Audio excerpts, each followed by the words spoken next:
বৃষ্টি থেমে যাওয়ার পর শহরটা কেমন যেন অন্যরকম লাগে। রাস্তার বাতিগুলো তখন একটু বেশি একা দেখায়। ঈশান সেদিন বাস স্ট্যান্ডে দাঁড়িয়েছিল। ভেজা বাতাসে শার্টের হাতা উড়ছিল হালকা করে। ফোনের স্ক্রিনে অনেক পুরনো একটা ছবি খোলা ছিল, এমন একজন মানুষের যে কখনো তার ছিল না।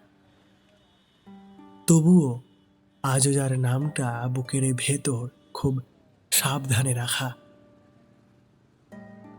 ভালোবাসা কখনো কখনো সম্পর্ক হয় না, শুধু অভ্যাস হয়ে যায়। কারো অনুপস্থিতিকে প্রতিদিন অনুভব করার অভ্যাস। ঈশানও ঠিক তেমন করেই বেঁচেছিল। সে কাউকে কখনো দোষ দেয়নি। না পাওয়ারও একটা সৌন্দর্য আছে, সে সেটা মানতে শিখে গিয়েছিল।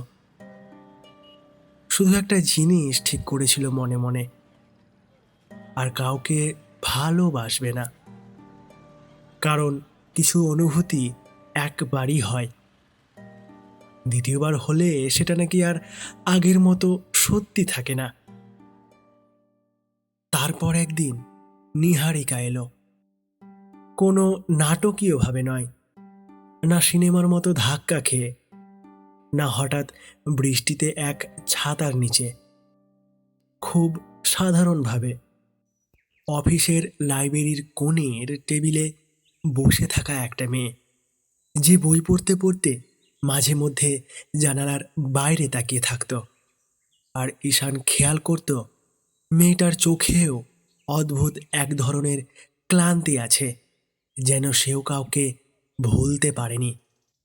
প্রথম কথা হয়েছিল একটা বই নিয়ে। এই লেখকের শেষটা সবসময় এত কষ্টের কেন হয়, নিহারিকা জিজ্ঞাসা করেছিল। ঈশান হেসেছিল। "হাহ, হয়তো মানুষ সুখের গল্প সহজে ভুলে যায়।" সেই দিনের পর থেকে কথা বাড়তে লাগলো, খুব ধীরে। কেউ কারোর জীবনে ঢোকার চেষ্টা করেনি, শুধু পাশে বসতে বসতে, ছোট ছোট গল্প শুনতে শুনতে কখন যে দুজনের নিঃসঙ্গতা একে অপরের সঙ্গে পরিচিত হয়ে গেল কেউ বুঝতেই পারেনি। নিহারিকারও একটা অতীত ছিল। সেও কাউকে খুব চেয়েছিল কোনো এক সময়, এতটাই যে আজও মাঝরাতে ঘুম ভাঙলে বুকের মধ্যে হঠাৎ শূন্য লাগে। সেও ঠিক করেছিল আর না, আর কোনো অনুভূতির কাছে হার মানবে না। তবুও মানুষ নিজের সিদ্ধান্তের চেয়ে নিজের হৃদয়ের কাছে বেশি দুর্বল। একদিন সন্ধ্যায় দুজনে ছাদে দাঁড়িয়েছিল। শহরের আলো নিচে ঝাপসা হয়ে জ্বলছিল। হালকা বাতাসে নিহারিকার চুল মুখে এসে পড়ছিল বারবার।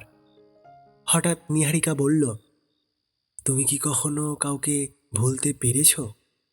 ঈশান একটু চুপ করে থেকে বলল, না, তবে ব্যথাটার সাথে বাঁচতে শিখে গেছি। নিহারিকা হেসেছিল। সেই হাসির ভেতরেও কষ্ট ছিল। "হুঁ, আমিও।" তারপর কিছুক্ষণ কেউ কথা বলেনি, কিন্তু সেই নীরবতার মাঝেই হয়তো দুজন মানুষ প্রথমবার একে অপরকে বুঝে ফেলেছিল। ভালোবাসা আসলে সবসময় হঠাৎ করে আসে না। কখনো কখনো সে খুব ধীরে আসে, বন্ধুত্বের আড়ালে, অভ্যাসের ভেতর দিয়ে, কারো অপেক্ষায় নিজেকে খুঁজে পাওয়ার মতো করে। ঈশান বুঝতে পারছিল সে বদলে যাচ্ছে। নিহারিকার মেসেজ না এলে এখন তার দিন অসম্পূর্ণ লাগে। ক্লান্ত দিনের শেষে সে শুধু এই মানুষটার সাথেই কথা বলতে চায়। আর সবচেয়ে ভয়ের বিষয়, সে আবার স্বপ্ন দেখতে শুরু করেছে, যেটা সে বহু বছর আগে বন্ধ করে দিয়েছিল। এক রাতে নিহারিকা হঠাৎ ফোন করল। তার গলা কাঁপছিল। তুমি তুমি তুমি একটু বাইরে আসবে? ঈশান ছুটে গিয়েছিল।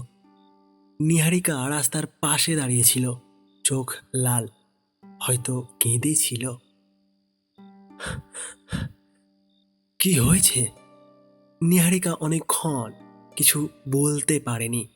তারপর ধীরে বলল, আমি আমি আমি খুব চেষ্টা করেছিলাম তোমার থেকে দূরে থাকতে, কারণ আমি ভয় পাই, আবার কাউকে হারানোর ভয়। ঈশানের বুকের ভেতরটা থেমে গিয়েছিল যেন। নিহারিকা তার দিকে তাকালো। কিন্তু কিন্তু তুমি না থাকলে এখন সবকিছু আরো বেশি ফাঁকা লাগে। বৃষ্টির পরের রাত ছিল সেটা। বাতাসে মাটির গন্ধ, দূরে কোনো একটা দোকান বন্ধ হচ্ছিল।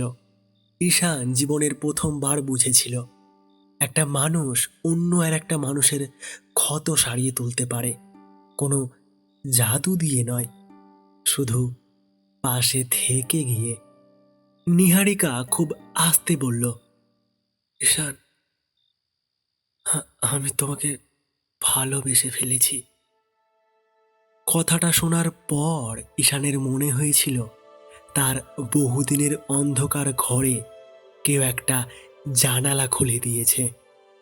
সে ভাবত প্রথম ভালোবাসায় সবচেয়ে গভীর হয়, কিন্তু সেই দিন বুঝল দ্বিতীয়বার ভালোবাসা হয়তো আরও বেশি গভীর।